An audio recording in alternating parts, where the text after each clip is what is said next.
آج دنیا میں جو رنگ دیکھ رہے ہیں، لوگ کہتے تھے کہانیاں ہیں، آج سب کو مہدی کے ناظر نظر آ رہے ہیں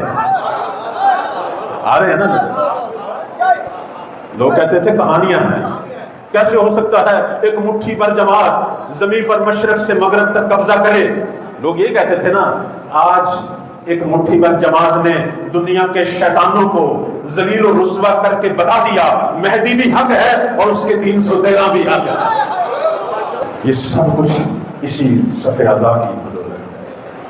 اس صف اعضاء کا فلسفہ تو یہی ہے نا، یہ جو بار بار تاکید تھی ہمارے ائمہ کی کہ مومنو مجلس تباہ کرو، یہ تیاری ہے،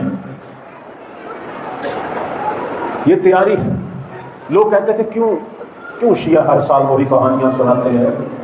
سوشل میڈیا پہ بھی یہ باتیں ہو رہی ہیں، کیوں کہانیاں سناتے ہیں؟ ہر سال وہی ذکر، ہر سال وہی علی اکبر کی جوانی، وہی عباس کے بازو، وہی حبیب ابن مظاہر کی وفا۔ کہتے ہیں نا یہ باتیں، کہتے ہیں۔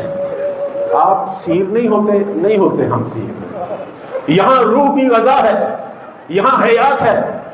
اب دنیا نے دیکھ لیا پورے عالم اسلام میں کفر کے مد مقابل اگر کوئی جماعت زندہ تھی وہ وہی تھی جو صف اعضاء حسینی پہ بیٹھتی تھی۔